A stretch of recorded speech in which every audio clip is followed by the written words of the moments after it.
Kawai ka Seng kanun Kaikhlaw ka Thymmai jong ka jalan Kaikhlaw ka bai ka teng National Liberation Council of Nong Kendang NLCN.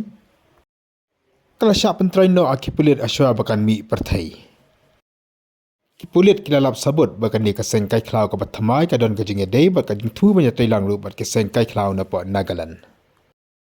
Hendak ka jiyo jing step state bat kloi kipulit.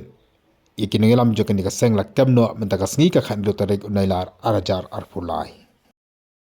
Kipulit kilalap ru bakan ni ka kanun Kaikhlaw NLCN. Kathu ban pat training yi ki Dkhot jong ka lasai ka sngi ka tak khan yo tarik unailar arajar arpulai po Nagaland.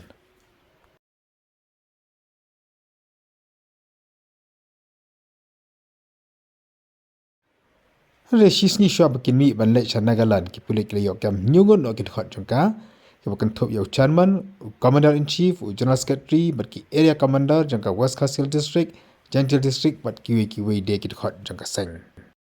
Kat kom ko kerwa bala pha de kipulit la ong ban kaliang jong kipulit abani ki kilayok jing tip ya ka jindon de ka Seng kila khanrai ka jaka trekam ko jong ki ba kilayok kam rut ikini ki nyungut ki Dkhot jong ka Seng.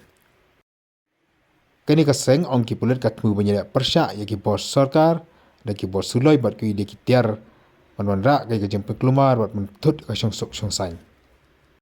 Hadin bala yok kam yaki nak lang jike pulit kala pengat nak ke babun ki kendon kentup ya ka sispa sau CRPC bat komjuru Unlawful Activities and Prevention Act. Nak lang jike pulit ke pat aya ka kerteng ka jongki lani ka jaka song jaka sa ka jongki hendai ke liatu. Ba donru uwi na preng ke basyakam ubadang hapok hak frasnam ka arta lani ubadang day juvenile. Nak lang jike pulit ke dak pelong ka jong tokit yakini baro ki bala syakam.